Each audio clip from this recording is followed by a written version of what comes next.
검은 비가 내린 그 새벽 여리는 꿈을 꿨다. 붉은 비녀를 꽂은 여인이 흐릿한 연못 속에서 다정하게 웃고 있었다. 손끝에 닿을 듯 다가온 그 얼굴은 어쩐지 낯설고도 애틋했다. 얘야, 이제 때가 되었구나. 그녀가 마지막으로 남긴 말. 여리는 땀에 젖어 자리에서 벌떡 일어났다. 몸 어딘가 심장의 깊은 곳에서 묘한 울림이 있었다. 그 꿈은 단순한 환상이 아니었다. 여리의 혈관을 타고 흐르는 기억, 주술로 잠재웠던 잊힌 시간의 파편이 슬며시 의식 위로 떠오른 것이다. 그녀는 자신의 손등을 바라보았다. 핏줄이 희미하게 불타오르듯 미세하게 떨리고 있었다. 그것은 외부의 것이 아닌 내부에서 깨어나고 있는 기운의 발현이었다. 여리는 입술을 깨물며 자신의 심장을 눌렀다. 갑작스레 튀어오른 고동은 단순한 두근거림이 아닌 경고였다. 몸이 기억해낸 유전자의 울림, 왕실의 피가 반응하는 것이다. 가섭 스님은 평소와는 다르게 여리의 옆에 조용히 앉았다. 그의 눈빛은 평온했지만 그 깊은 주름과 축 처진 어깨는 말하지 못한 진실의 무게를 보여주고 있었다. 그는 입을 열기 전 깊은 숨을 들이쉬었다. 그 비녀 내 것이 아니었구나. 애초에 그건 궁중의 물건이야. 궁중이요? 여리는 반문했다. 자신의 정체와 삶을 뒤흔드는 단어 하나가 너무도 가볍게 입 밖에 나왔다. 그녀는 자신도 모르게 비녀를 꺼내 들었다. 손가락이 미세하게 떨리고 있었다. 정확히는 대왕 데뷔 전에서 사라진 보물이지. 그것을 가진 자는 데뷔의 피를 이었다는 증표라 들었네. 그 말에 여리는 무너졌다. 피를 이었다는 말은 단순한 출신의 문제가 아니었다. 그것은 저주받은 피라는 소문이 떠돌던 대왕 데뷔의 피를 의미했다. 나라를 주술로 다스리려 했던 여인, 그 주술의 정점에서 태어난 아이, 하지만 그 존재를 세상에 알릴 수 없었던 죄. 여리는 주저앉을 뻔한 몸을 애써 지탱했다. 그녀는 떨리는 손으로 비녀를 천천히 살펴봤다.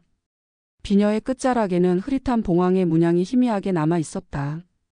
그것은 왕실의 상징 중에서도 가장 고귀하고 동시에 가장 위험한 증표였다. 봉황은 하늘과 땅을 잇는 신령한 존재. 그 문양은 단 한 사람 대왕 데뷔만이 쓸 수 있었던 것이다. 정말 제가 대왕 데뷔의 딸일 수 있다는 말씀이세요? 가능성은 충분하다.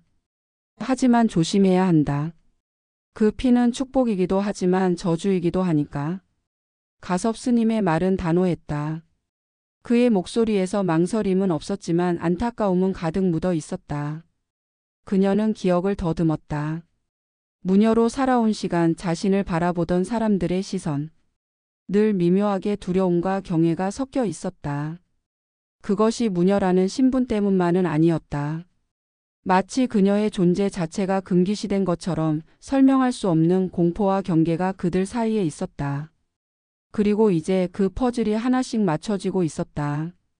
그날 밤 윤갑의 몸을 지배하고 있는 이무기 강철이는 꿈결처럼 속삭이는 한 목소리에 시달렸다. 그 아이, 그 피 반드시 내 손에 넣어야 한다.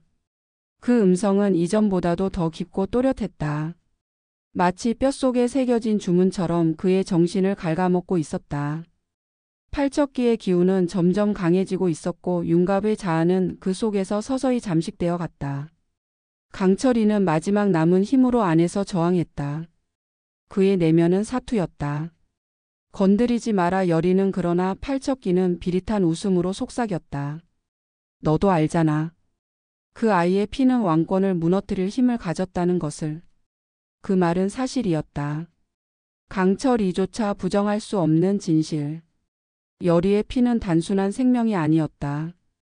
그것은 하나의 힘, 주술을 완성시키는 결정체, 세상을 바꿀 수 있는 본질이었다. 한편 궁에서는 대왕 데뷔가 은밀하게 외부 주술사를 들이고 있었다. 그녀는 몰래 불러낸 자에게 이렇게 말했다. 그 아이 열이 아직 기억을 다 되찾지 못했지?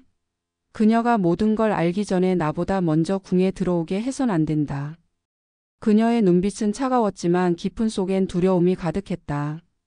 전하, 그러면? 수행하던 무녀가 조심스레 물었다. 그 아이가 피를 깨닫기 전에 반드시 끊어야 한다. 그 피는 내 마지막 죄니까.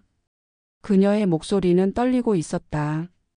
대왕대비는 누구보다도 그 피가 가진 위험성을 알고 있었다. 자신이 사랑했지만 세상에 알릴 수 없었던 피, 그로 인해 얼마나 많은 생명이 사라졌고 또 얼마나 많은 주술이 피를 먹고 강해졌는지를. 여리는 가섭 스님의 안내로 비밀리에 사찰 지하에 들어섰다. 거기엔 오래된 비문 하나가 있었다. 그녀의 손이 돌판을 스치는 순간 오래된 기억들이 부서진 거울처럼 쏟아져 내렸다. 그녀는 울고 있었다. 무녀의 기억이 아니라 어린 궁녀의 기억이었다. 대왕대비의 품에서 책을 읽던 소녀, 부르지 못했던 어머니라는 호칭, 그리고 어느 날 밤 몰래 뒷문으로 내쳐졌던 그 순간까지. 이 기억은 결코 누가 심어준 것도 주술로 꾸며진 것도 아니었다. 너무나 생생하고 눈물에 젖어 있었으며 심장 깊숙이 박혀 있는 과거 그 자체였다. 내가 정말 왕녀였어? 눈물로 가득한 목소리에 가섭 스님은 고개를 떨궜다. 그래, 너는 대왕대비가 세상에 알릴 수 없었던 아이였지. 주술로 태어난 예언의 딸. 그는 조심스럽게 비문을 펼쳐 보여주었다. 거기엔 예언처럼 쓰인 글귀가 있었다. 왕의 피에 의한 예언의 아이는 봉인과 피로 나라를 뒤흔들고 한 번의 빛으로 어둠을 꿰뚫을 것이다. 그녀는 눈을 감고 말했다. 그럼 내가 돌아가야 할 곳은 궁이겠네요. 그 말은 단순한 복귀의 선언이 아니었다. 그것은 자신의 정체성을 받아들이고 운명을 직면하겠다는 선언이었다. 가섭 스님은 고개를 끄덕였지만 그 얼굴엔 걱정이 가득했다. 하지만 돌아간다고 해서 모두가 널 받아들이진 않을 것이다. 대왕대비도 팔척기도 모두 널 노리고 있어. 그 시각 궁의 한쪽에서는 왕 이정이 고독하게 앉아 붓을 들고 있었다. 그는 최근 이상한 꿈에 시달리고 있었고 그 꿈 속에서 항상 등장하는 여인의 모습이 어째서인지 여리를 닮아 있었다. 그녀는 매번 같은 말을 반복했다. 기억하셔야 합니다, 전하. 피는 곧 운명입니다. 그는 그 말을 되뇌이며 중얼거렸다. 이름도 모르던 너를 이렇게 자꾸 떠올리게 되는 이유가 혹시 그의 손끝은 자기도 모르게 봉황을 그리고 있었다. 다음 날 여리는 다시 궁을 향해 발걸음을 내딛는다. 그녀의 손엔 봉황 문양의 비녀가, 그녀의 마음엔 피로 연결된 진실이 꿈틀거리고 있었다. 그리고 그 뒤를 윤갑의 몸을 한강철이 아니 팔척기가 묵묵히 뒤따르고 있었다. 이 운명의 행렬은 아무도 막을 수 없는 파도처럼 조용히 그러나 확실하게 궁을 향해 다가가고 있었다. 다음 날 여리는 다시 궁을 향해 발걸음을 내딛는다. 그녀의 손엔 봉황 문양의 비녀가, 그녀의 마음엔 피로 연결된 진실이 꿈틀거리고 있었다. 그리고 그 뒤를 윤갑의 몸을 한강철이 아니 팔척기가 묵묵히 뒤따르고 있었다. 이 운명의 행렬은 아무도 막을 수 없는 파도처럼 조용히 그러나 확실하게 궁을 향해 다가가고 있었다. 궁의 문턱을 넘는 그 순간 여리는 발끝에서부터 심장까지 오싹한 기운이 올라오는 것을 느꼈다. 오래전 떠났던 땅, 자신이 철저히 지워졌던 공간. 하지만 그곳은 여전히 그녀를 기억하고 있었다. 궁 안의 공기는 묘하게 무거웠고 발걸음을 옮길 때마다 바닥은 마치 반응하듯 떨렸다. 기척 없는 기척, 그것이 곧 궁 안에 살아 숨쉬는 주술의 기운이었다.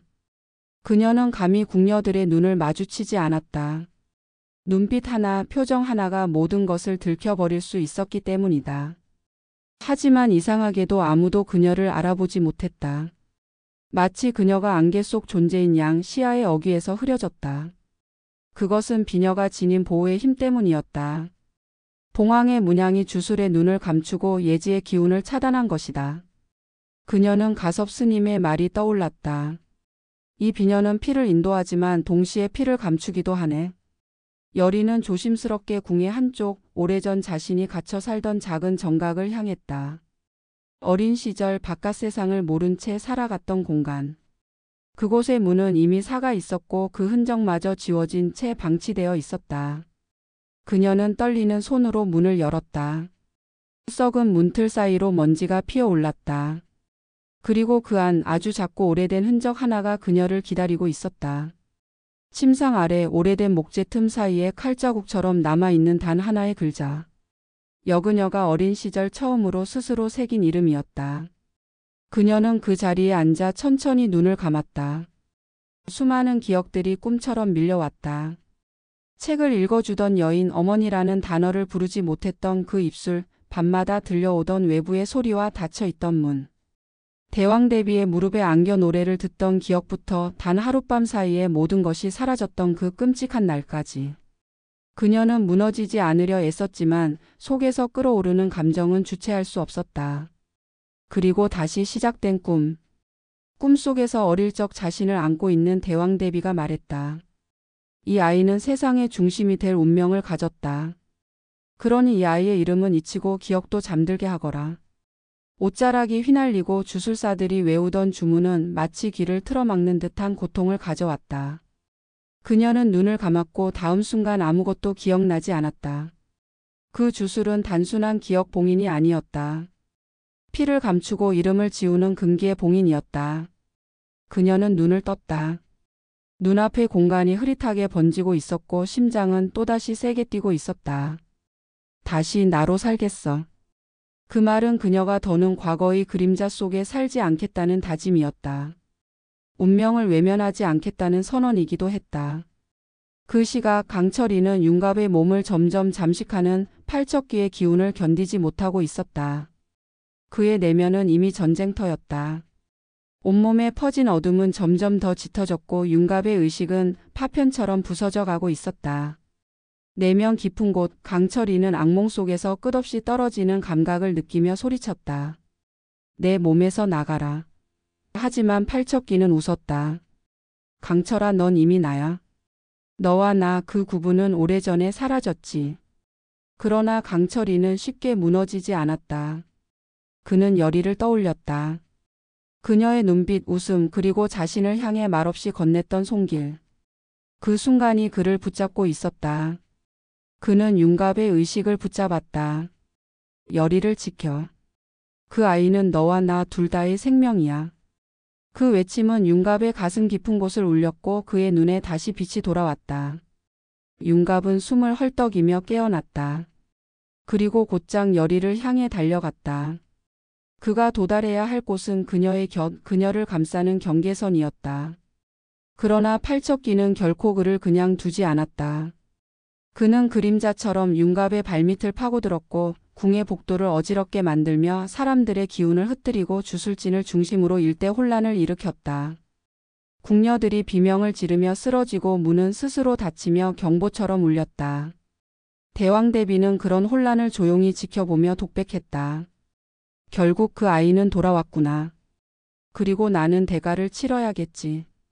그녀의 손에는 피 묻은 부적이 들려 있었다. 그 부적은 오래전 열의의 기억을 봉인했던 바로 그것이다. 그녀는 그 부적을 바라보며 오래전 외웠던 봉인의 주문을 되뇌었다. 피로 맺고 피로 끊는다. 숨긴 자는 용서받지 못할지니 눈물인지 피인지 모를 액체가 부적 위에 떨어졌다. 그날 밤 궁은 조용히 흔들렸다.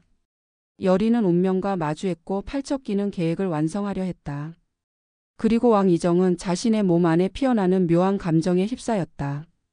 그는 느꼈다. 그 아이 열이 내가 반드시 지켜야 할 존재다. 그는 자신의 피가 열이의 피에 반응하고 있다는 사실을 직감했다. 왕가의 혈통, 그 운명의 족쇄는 단절되지 않았고 되려 이제 다시 하나로 이어지고 있었다. 그리고 그 순간 궁의 깊은 곳대 왕대비의 침전 아래에서 오래전 봉인되었던 주술진이 깨어나기 시작했다. 벽이 갈라지고 바닥에 새겨진 문양이 빛을 발하며 심장을 두드렸다. 이제 누구도 이 운명의 파장을 피할 수 없었다. 그리고 그 순간 궁의 깊은 곳대 왕대비의 침전 아래에서 오래전 봉인되었던 주술진이 깨어나기 시작했다. 벽이 갈라지고 바닥에 새겨진 문양이 빛을 발하며 심장을 두드렸다. 이제 누구도 이 운명의 파장을 피할 수 없었다. 봉인의 빛은 단순한 주술의 작동 신호가 아니었다. 그것은 과거 대왕대비가 자신의 피로 직접 쓴 주술문의 마지막 작용이었으며 동시에 이 나라의 뿌리를 흔드는 천개의 기운이 열리는 것이기도 했다. 수백 년 전 이 땅의 왕조가 하늘로부터 받은 통치의 권위는 인간의 피가 아닌 신령한 짐승의 뼈와 피를 의식에 새기는 것으로 성립되었다. 그러나 그 신성한 줄기는 인간의 욕망으로 인해 틀어졌고 그 결과 태어난 이가 바로 열이었다. 주술은 예언되었고 그 예언의 피는 다시 궁으로 돌아와 봉인을 깨뜨렸다. 팔척귀는 드디어 실체를 드러냈다. 어둠의 기운을 먹고 윤갑의 몸을 타고 이동하던 그 존재는 윤갑의 의지를 무너뜨린 후 육신을 통째로 장악하는 데 성공했다. 그의 눈은 붉게 물들었고 목덜미엔 뱀비늘처럼 갈라진 흔적이 솟아났다. 윤갑의 몸을 한 채 그는 천천히 대비전으로 향했다. 그의 기척은 그 자체로 주술이었다. 그가 스치는 자리마다 불빛이 꺼졌고 기둥이 삭아내렸다. 그는 손을 내저었고 허공에 문양이 그려졌다. 그 문양은 봉인의 중심을 향했고 대왕 대비의 정각 천장 위로 불꽃처럼 번졌다. 대비전 앞 여리는 이미 그 기운을 감지하고 있었다. 그녀의 발밑은 달궈진 쇠판처럼 뜨거웠고 심장 박동은 귀를 때릴 정도로 커져 있었다. 비녀는 스스로 반응했고 붉은 빛이 솟아올랐다. 그 빛은 여리의 손을 따라 팔을 타고 어깨까지 퍼졌고 그녀의 피부에 문양이 떠오르기 시작했다. 그것은 대대로 왕실에 예언된 자에게만 나타나는 상징구름을 두른 봉황의 형상이었다. 그 순간 팔척귀가 모습을 드러냈다. 윤갑의 육신은 이미 인간의 형태를 벗어나 있었다. 검고 길게 뻗은 손끝, 이무기의 눈빛 그리고 뒤틀린 그림자. 그는 말을 하지 않았지만 공기 자체가 떨렸다. 여리는 그의 눈을 피하지 않았다. 그녀는 알고 있었다. 이 순간을 위해 자신은 돌아온 것이다. 내가 나를 부른 거니? 여리의 목소리는 조용했지만 단호했다. 부른 것은 내 피다. 넌 날 되살리기 위한 통로일 뿐. 팔척귀는 비웃듯 입꼬리를 올렸다. 날 봉인했던 그 주술 내가 끊었다. 넌 내 운명을 거부한 줄 알겠지만 거기서 시작된 거야. 여리는 주술진 중앙에 섰다. 그녀의 뒤로 대비전이 흔들리고 있었고 위에선 천장이 무너져 내릴 듯 갈라지고 있었다. 봉인된 힘이 폭발 직전의 상태였다. 난 날 위해 싸워. 널 위해서도 아니고 대왕 대비를 위해서도 아니야. 내 이름을 위해서. 팔척귀가 손을 뻗었다. 그의 손끝에서 그림자 같은 기운이 뻗어나와 여리를 감쌌다. 그 순간 여리는 비녀를 높이 들었다. 그리고 자신의 손바닥을 그었다. 붉은 피가 공중에 흩어졌고 그 피가 바닥의 문양에 닿자마자 강렬한 성광이 일었다. 주술이 작동했다. 팔척귀가 비명을 질렀다. 이건 피의 결계. 너는 내 안에 있던 그림자야. 이제는 나가. 여리는 외쳤다. 그녀의 몸에서 붉은 문양이 퍼졌고 주술지는 폭발하듯 발광하기 시작했다. 대비전 전체가 흔들렸고 궁 전역에서 사람들이 무릎을 꿇고 비명을 지르기 시작했다. 하늘이 갈라지는 듯한 소리, 그것은 인간의 차원을 넘는 힘의 충돌이었다. 그리고 그 중심에서 왕 이정이 뛰어들었다. 그는 여리에게로 달려갔다. 수많은 기운이 그의 몸을 갈갈이 찢으려 했지만 그는 멈추지 않았다. 그의 손이 여리의 어깨를 잡는 순간 두 사람의 기운이 공명했다. 봉황의 문양과 왕의 검은 피가 서로 충돌하며 새로운 주술진을 만들기 시작했다. 팔척귀는 한 발짝 물러섰다. 그는 처음으로 위협을 느꼈다. 이정의 기운, 그것은 단순한 왕의 피가 아니었다. 조선 초대 왕조를 세운 시조의 기운, 하늘로부터 받은 검의 의지였다. 여리야, 함께 해야 한다. 그래야 널 지킬 수 있어. 여리는 고개를 끄덕였다. 그리고 두 사람은 동시에 바닥에 손을 짚었다. 이정의 손에서는 검은 피가, 여리의 손에서는 붉은 피가 떨어졌다. 두 피가 하나로 섞이며 주술진의 중심에 완전한 결계가 형성되었다. 팔척귀는 울부짖었다. 너희가 나를 다시 묶을 수 있을 것 같냐? 여리는 조용히 속삭였다. 아니, 널 묶는 게 아니야. 널 이겨내는 거야. 결계가 완성되었다. 하늘에서 번개가 내리꽂혔고 대비전의 천장이 무너져 내렸다. 그 속에서 팔척귀의 실체가 비명처럼 터져 나왔다. 수많은 이무기의 형상이 하늘을 휘저으며 사라졌고 바닥엔 윤갑의 몸이 쓰러져 있었다. 그는 숨을 헐떡이며 눈을 떴다. 그리고 여리를 보며 말했다. 지켰구나 내가. 여리는 쓰러지는 그의 몸을 받쳤다. 눈물은 흘렀지만 그녀는 울지 않았다. 대신 속삭였다. 이제 시작이야. 그리고 하늘을 올려다봤다. 아직 어둠은 남아 있었다. 팔척기는 물러났지만 사라지지 않았다. 전쟁은 끝나지 않았다. 하지만 이제 여리는 더 이상 혼자가 아니었다. 데뷔전의 천장이 완전히 무너져 내리고 잿더미 속에서 흩날리던 어둠의 기운이 서서히 사라지자 궁 전체는 마치 오래도록 참아왔던 숨을 내쉬는 듯 정적에 휩싸였다. 무릎 꿇고 엎드려 있던 궁녀들, 몸을 떨고 있던 무사들, 그리고 데뷔전 외곽을 지키고 있던 숨은 장들까지 누구 하나 입을 열지 못했다. 공포와 경외가 뒤섞인 그 침묵은 곧 왕실 전체의 균열을 알리는 침묵이기도 했다. 그날 밤 아무도 잠들지 못했다. 왕 이정은 여리의 곁을 떠나지 않았다. 그녀는 탈진한 채 의식을 잃고 있었고 곁에서 윤갑 또한 마치 죽은 듯한 얼굴로 누워 있었다. 대왕 대비는 이 모든 것을 보고도 침전을 나서지 않았다.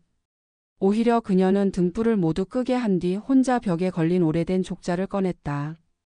그 속에는 피로 쓴 듯한 붉은 글씨로 단 3글자 봉황 기자가 적혀 있었다. 대대로 전해지던 금기의 예언. 봉황의 피가 돌아올 때 왕실은 다시 태어난다는 말. 그리고 그것이 곧 멸과 구의 갈림길에 놓인다는 경고. 결국 올 것이 왔구나. 대비는 조용히 말했다. 그녀의 음성에는 죄의식과 체념 그리고 마지막 결단의 기운이 뒤섞여 있었다. 그녀는 더 이상 궁을 지키는 자가 아니었다. 이제는 모든 진실을 마주해야 할 때였다. 며칠이 흐른 뒤 여리는 의식을 되찾았다. 눈을 뜨자마자 그녀는 자신이 데뷔전이 아닌 낯선 정각에 있다는 것을 알아차렸다. 곁에선 왕 이정이 조용히 책을 읽고 있었다. 그 눈빛은 예전과 달랐다. 지금 그가 보고 있는 이는 무녀 여리가 아닌 예언의 피를 이은 자였다. 정신이 들었구나. 이정이 책을 덮으며 말을 걸었다. 여기가 어딘가요? 내 서고다. 데뷔전은 무너졌고 널 안전한 곳으로 옮겼어. 그는 잠시 말을 멈췄다. 윤갑도 무사하다. 그 안에 있던 존재는 잠잠해졌고 그 남자, 내 안에 있던 강철이란 자도 의식을 되찾았다고 하더군. 여리는 깜짝 놀랐다. 정말이에요? 강철이가 돌아온 거예요? 그래. 다만 그는 아직 말을 하지 않아. 그리고 무엇보다 널 만나길 두려워하고 있어. 이정은 조용히 그녀를 바라보았다. 내가 생각하는 것보다 훨씬 큰 짐을 모두가 지고 있어. 특히 너는. 그 순간 문이 열렸다. 가섭 스님이었다. 그의 얼굴엔 피로와 안도감이 동시에 묻어나 있었다. 여리야, 드디어 깨어났구나. 그는 다가와 그녀의 손을 잡았다. 이제 대왕 대비께서 널 부르고 계신다. 그녀는 자리에서 천천히 일어섰다. 그 길이 얼마나 험하고 위험할지 이제는 알 수 있었다. 하지만 도망치지 않기로 마음먹은 이상 그녀는 더는 피하지 않았다. 데뷔전은 무너졌지만 대왕 대비는 무너진 정각의 동편 누각을 임시 거처로 삼고 있었다. 여리가 발을 들이자 장막 안은 마치 아무 일도 없었던 듯 조용하고 단정했다. 노 대비는 책상 앞에 앉아 고요히 차를 우려내고 있었다. 왔느냐? 그녀는 눈을 들지도 않고 말했다. 예. 여리는 무릎을 꿇고 조용히 머리를 숙였다. 찾아뵙고 싶었습니다. 한참의 침묵 끝에 대왕 대비는 차 한 잔을 그녀 앞에 내밀었다. 이건 예전에 내가 좋아하던 연꽃차다. 여리는 그 손을 바라보았다. 한때 그녀를 감쌌던 따뜻함, 동시에 그녀를 버렸던 차가움. 그 두 감정이 공존하는 손이었다. 왜 절 버리셨나요? 여리는 조용히 물었다. 대왕 대비는 처음으로 눈을 들었다. 그 눈엔 수많은 감정이 교차하고 있었다. 후회, 두려움, 안도, 그리고 무엇보다 죄. 너를 지키고 싶었다. 그 방법밖에 없다고 믿었다. 그녀는 목소리를 낮췄다. 넌 주술로 태어난 아이였다. 사람들이 널 용서하지 않을 거라 생각했다. 무엇보다 내가 너를 끝까지 지켜볼 자신이 없었어. 여리는 눈을 감았다. 용서도 분노도 아니었다. 단지 이해하려 했다. 그리고 묻고 싶었다. 그럼 지금은요? 대왕대비는 깊게 숨을 내쉬었다. 지금은 너를 다시 받아들이고 싶다. 내가 이 나라의 운명을 바꿀 수 있을 거라 믿고 있으니까. 그 말에 여리는 처음으로 눈을 들었다. 저는 누군가의 도구가 아닙니다. 운명을 위해 태어난 것도 아니고 누구의 죄를 씻기 위한 존재도 아닙니다. 전 저 자신을 위해 살고 싶습니다. 그 단호한 말에 대왕대비는 작게 웃었다. 그게 바로 너구나. 내가 지키고 싶었던 아이. 그날 이후 궁은 조용히 변하기 시작했다. 윤갑은 회복 중이었고 강철이는 곁에서 말없이 그를 지켜보고 있었다. 이정은 국정을 정리하며 여리와의 거리를 지켰지만 가끔씩 그녀가 지나가는 마루 끝에서 오래도록 시선을 떼지 못하곤 했다. 여리는 궁 곳곳을 걸으며 조용히 자신만의 주술을 다시 짜기 시작했다. 이번엔 누군가의 명령이 아닌 자신의 의지로. 그러나 모든 것이 평온해 보이는 그 순간에도 팔척귀의 그림자는 완전히 사라지지 않았다. 그의 흔적은 윤갑의 꿈속에서 가끔 나타났고 데뷔 전 폐허 아래 어딘가에서 또 다른 기운이 꿈틀대기 시작했다. 그리고 여리는 느꼈다. 끝나지 않았어. 이제 시작이야. 폐허가 된 데뷔 전의 잔해 아래에는 여전히 무언가가 살아 있었다. 인간의 눈에는 보이지 않는 어둠의 기척. 그것은 바로 팔척귀가 남긴 마지막 주술의 씨앗이었다. 겉으로는 봉인이 완성된 듯 보였지만 진실은 그보다 훨씬 복잡하고 깊었다. 여리와 이정의 공명으로 결계는 형성되었고 팔척귀의 실체는 분산되었지만 그 본질은 아직 사라지지 않았다. 마치 몸을 바꿔 다시 태어날 준비를 하듯 어둠은 땅속 깊은 곳에서 자라고 있었다. 윤갑은 밤마다 이상한 꿈을 꾸었다. 처음엔 단순한 기억의 파편처럼 느껴졌던 것들이 점점 뚜렷한 영상으로 변했고 결국엔 한 인물의 형상이 뚜렷하게 보이기 시작했다. 그의 얼굴은 익숙했지만 낯설었다. 검은 연기를 두르고 있는 남자 눈동자는 짐승 같고 입술에는 인간의 언어가 아닌 주술의 문장이 적혀 있었다. 다시 시작하리라 그 음성이 들릴 때마다 윤갑은 침대에서 벌떡 일어나 숨을 몰아쉬었다. 그의 몸에는 여전히 사라지지 않은 흔적이 남아 있었던 것이다. 반면 강철이는 조용했다. 아니 조용해 보였다. 그는 여전히 말을 하지 않았고 대부분의 시간을 침묵 속에서 보냈다. 하지만 그의 눈빛은 달라져 있었다. 마치 모든 것을 받아들였다는 듯한 운명에 복종하려는 자의 표정. 그는 더 이상 윤갑의 몸에 완전히 머물고 있는 것도 아니었고 독립된 존재로 다시 태어나기 위한 무언의 준비를 하고 있었다. 강철이는 궁 곳곳을 걷기 시작했다. 그는 과거 팔척귀의 봉인이 시작되었던 장소들, 왕가의 피가 떨어졌던 자리, 그리고 여리가 지나간 길들을 조용히 되밟았다. 그 길에서 그는 주술의 흔적들을 느끼고 그 일부를 흡수하기도 했다. 마치 자신의 숙제를 완성하려는 것처럼. 여리는 밤마다 이상한 속삭임을 들었다. 처음엔 바람인 줄 알았고 마당을 스치는 나뭇가지의 소리인 줄 알았다. 하지만 어느 날 그녀는 꿈에서 깨어난 순간 문득 자신이 무언가를 부르고 있었다는 사실을 깨달았다. 그것은 단순한 잠꼬대가 아니었다. 그녀의 피가 무의식이 어떤 잊힌 이름을 되새기고 있었다. 그녀는 가섭 스님을 찾아가 말했다.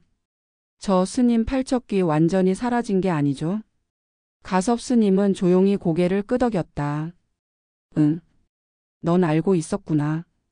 그건 너와 팔척귀가 여전히 연결되어 있다는 증거야. 그는 널 통해 이 땅에 남아 있었던 거다. 그럼 저는 또다시 그를 부르게 되는 건가요? 스님은 아무 대답도 하지 않았다. 대신 오래된 비책 하나를 꺼내 여리에게 건넸다. 그것은 쌍결진이라 불리는 이중 결계 주술서였다. 주술진을 두 겹으로 형성하여 한 번은 존재를 봉인하고 두 번째는 기억을 가두는 기법. 스님은 말했다. 이 결계를 완성하면 너도 자유로워질 수 있을 거야. 하지만 그 전에 누군가 대신 피를 흘려야 해. 누군가요? 팔척귀의 기운이 가장 오래 남아있는 자, 그의 잔재를 품은 자. 내가 아니더라도 그 피를 지닌 자가 있어. 여리는 깨달았다. 윤갑이었다. 그가 희생될 수 있다는 것을. 그는 여전히 팔척귀의 흔적을 안고 있었고 그의 꿈은 그 사실을 증명하고 있었다. 여리는 다시 혼란에 빠졌다. 팔척귀를 완전히 없애려면 윤갑을 포기해야 한다. 하지만 윤갑은 그녀의 곁을 지켜주었던 유일한 사람이기도 했다. 그날 밤 여리는 그와 마주했다. 정자에서 조용히 밤하늘을 바라보는 그의 곁에 앉아 조용히 물었다. 요즘 어떤 꿈을 꾸세요? 윤갑은 대답하지 않았다. 대신 그의 눈동자에 작게 떨리는 빛이 어렸다. 무서운 꿈이에요. 내가 누군가를 죽이고 또 어떤 존재가 나를 삼키는 꿈. 무서우세요? 두렵기도 해요. 하지만 이상하게도 익숙해요. 그는 천천히 고개를 돌렸다. 그 사람 강철이는 지금 어디에 있는 걸까요? 당신 안에 있어요. 여전히. 그렇다면 내가 그를 끝낼 수 있을까요? 여리는 대답하지 못했다. 대신 조용히 그의 손을 잡았다. 내가 끝낼게요. 당신을 그렇게 만들지 않겠어요. 다음 날 궁의 지하 봉인실로 통하는 문이 다시 열렸다. 수백 년 전 처음 만들어졌던 봉인 장소 왕실에서조차 2층 그곳으로 여리는 혼자 내려갔다. 그리고 그곳에서 데뷔전이 무너질 때 반쯤 깨졌던 원형의 주술진을 발견했다. 피로 새겨졌던 그 문양은 여전히 선명했고 그 문양 중심에는 한 줌의 검은 재가 남아 있었다. 그녀는 그 재를 조심스럽게 손에 올렸다. 갑자기 심장이 요동쳤다. 그 재는 단순한 흔적이 아니었다. 팔척귀의 핵이었다. 그 순간 궁의 하늘이 다시 검게 물들었다. 아무도 알지 못한 채 팔척귀의 두 번째 각성이 시작되고 있었다. 팔척귀의 두 번째 각성이 시작되자 궁 안은 설명할 수 없는 불길한 기운으로 가득 찼다. 하늘은 다시 붉게 물들었고 공기는 짙은 안개처럼 탁해졌다. 궁녀들은 원인을 알 수 없는 불면증과 두통에 시달렸고 말 못할 소문들이 돌기 시작했다. 데뷔 전에 잔해 아래서 누군가 운다더라. 패정 근처에서 아이 울음소리가 들렸다. 이런 이야기들이 궁 전체에 퍼지며 사람들의 눈빛은 점차 겁에 질려갔다. 왕 이정은 곧바로 가섭 스님을 불러들였다. 그는 왕 앞에 무릎을 꿇으며 단호하게 말했다. 팔척귀가 다시 깨어나고 있습니다, 전하. 그 순간 이정의 손에 들려있던 붓이 바닥에 떨어졌다. 먹물이 흩어졌고 흡사 그것이 흘러내리는 피처럼 느껴졌다. 그는 마른 입술을 달래며 물었다. 방법은 없는가? 스님은 조용히 고개를 들었다. 있습니다. 단 하나. 쌍결진을 완성하면 더는 그가 돌아오지 못하게 할 수 있습니다. 그 결계에 필요한 건 피입니다. 그리고 자원하는 자의 의지. 이정은 아무 말 없이 시선을 창밖으로 돌렸다. 이미 누군가의 희생 없이는 이 모든 재앙을 끝낼 수 없다는 사실을 그는 누구보다 잘 알고 있었다. 같은 시간 여리는 지하 봉인실을 나오며 깊은 한숨을 내쉬었다. 손바닥 위에 검은 재가 마치 살아있는 생명처럼 뜨겁게 요동쳤다. 그것은 곧 핵심이었다. 팔척귀의 본질, 그가 다시 태어나기 위한 씨앗. 여리는 그 재를 유리함에 밀봉한 뒤 가섭 스님에게 내밀었다. 이걸로 정말 끝낼 수 있을까요? 스님은 고개를 끄덕였지만 표정은 어두웠다. 끝낼 수 있어. 하지만 그 끝엔 반드시 누군가의 죽음이 있어야 해. 그녀는 침묵했다. 머릿속엔 오직 한 사람의 얼굴만이 떠올랐다. 윤갑. 며칠 후 왕은 윤갑을 불러들였다. 그의 얼굴엔 피로와 고통이 가득했지만 정신만큼은 또렷했다. 왕은 아무런 설명 없이 그에게 말했다. 그대는 이 나라를 위해 무엇을 바랐는가? 윤갑은 잠시 망설이다가 대답했다. 누군가를 위해 살고 싶었습니다. 제가 아니라 누군가를 진심으로 지켜보고 아끼고 함께 살아가고 싶었습니다. 왕은 그 말을 듣고 깊게 고개를 끄덕였다. 그 마음, 이 나라를 구할 수 있다면 내겐 더 이상 바랄 게 없다. 그날 밤 윤갑은 여리를 찾았다. 그녀는 봉황비녀를 품에 안은 채 마루에 앉아 있었다. 윤갑은 조용히 다가가 그녀 옆에 앉았다. 스님에게 들었습니다. 쌍결진, 그걸 하려면 누군가가 피를 흘려야 한다고. 여리는 입을 열지 못했다. 그저 고개를 숙이고 입술을 깨물었다. 제가 하겠습니다. 윤갑은 담담하게 말했다. 강철이가 그 안에 있다면, 그리고 그로 인해 당신이 또 울어야 한다면 내가 끝을 내겠습니다. 안 돼요. 여리는 고개를 저었다. 그건 강철이가 원하지 않을 거예요. 당신을 죽이는 방식으로 끝을 내는 건. 하지만 강철이도 더는 버티지 못합니다. 그는 매일 내 안에서 울고 있어요. 그 고통을 내가 다 느껴요. 그리고 나도 알아요. 우리가 이대로 두면 강철이든 팔척기든 결국 다시 태어날 거라는 걸. 여리는 그의 어깨에 머리를 기댔다. 눈물이 흘렀지만 소리는 없었다. 윤갑은 그녀의 손을 잡았다. 부탁입니다. 내가 그 결계를 완성하겠습니다. 결정이 내려진 다음 날 봉인의식은 철저하게 비밀리에 준비되었다. 왕의 서고 아래 감춰진 제단, 조선 초기 무녀들이 사용했던 금기된 주술 공간. 그곳에서 여리와 강철이, 윤갑은 마지막으로 마주했다. 강철이는 이제 완전히 독립된 형체를 띠고 있었다. 그의 눈엔 말할 수 없는 감정이 담겨 있었다. 후회와 슬픔 그리고 안도. 여리야. 강철이가 처음으로 말을 꺼냈다. 내가 너를 좋아했다. 여리는 떨리는 눈으로 그를 바라보았다. 그래서 더는 내가 나로 인해 울게 하고 싶지 않아. 이건 내가 택한 길이야. 윤갑은 그를 향해 고개를 숙였다. 당신과 나는 결국 같은 사람입니다. 같은 피를 나눈 같은 운명을 가졌죠. 그래서 당신의 마지막 제가 함께 하겠습니다. 주술진이 작동되었다. 쌍결진은 두 개의 동심원으로 나뉘어 있었고 그 중심에 윤갑과 강철이가 마주 선 채 섰다. 여리는 외곽의 문양에 피를 뿌렸다. 봉황의 문양이 새겨진 비녀가 공중에 떠올랐고 휘광처럼 빛을 내뿜었다. 그리고 모든 것이 멈췄다. 강철이는 마지막으로 웃었다. 여리야. 너는 이제 자유야. 윤갑은 그와 함께 고개를 들었다. 가세요. 그리고 다시 울지 말아요. 그 순간 중앙의 주술진이 폭발하듯 밝아졌고 둘의 형체는 서서히 사라졌다. 바람처럼, 안개처럼, 그리고 기억처럼. 남은 것은 침묵. 여리는 무릎을 꿇고 앉아 그 자리를 오래도록 지켰다. 눈물이 흘렀지만 이번엔 울지 않았다. 봉인이 완성된 뒤 궁은 마치 한 계절을 건너뛴 듯한 고요 속에 잠겼다.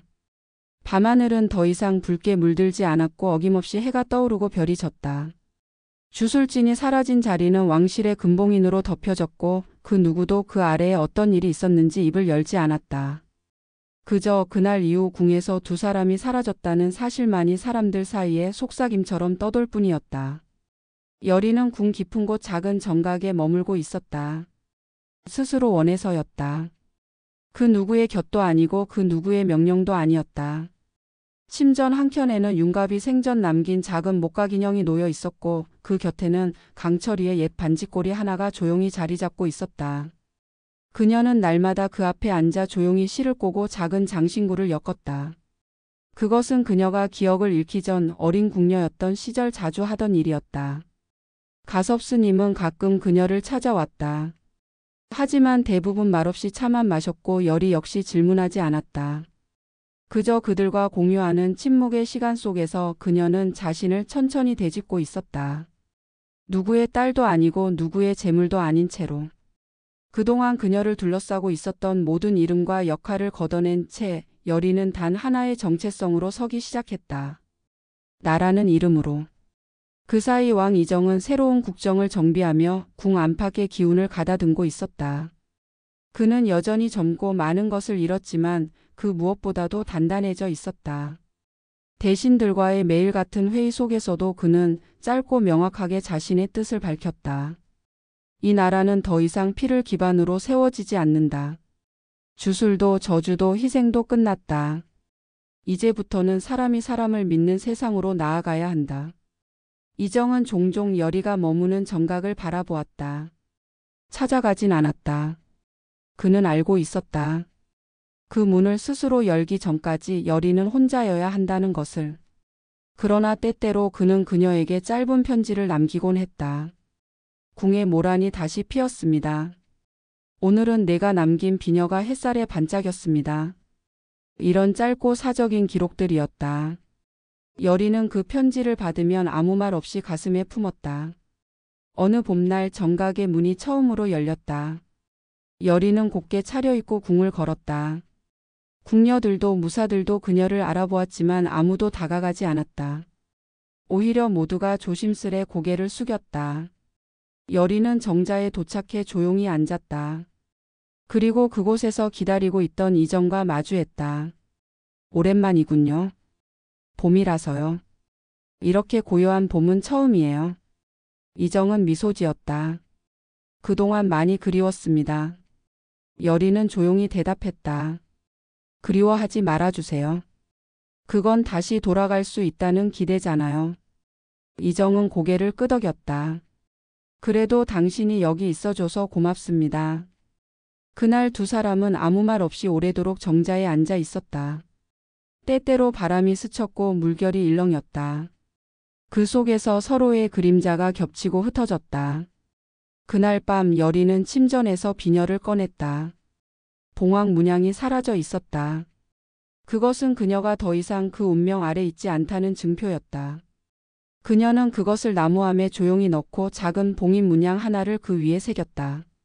그것은 보호의 주술이 아니라 기억을 위한 문양이었다. 그들을 잊지 않기 위해.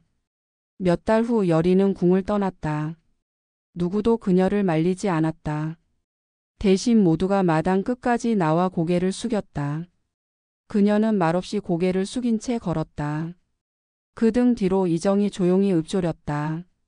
부디 당신이 가는 길에 피가 피어나지 않기를.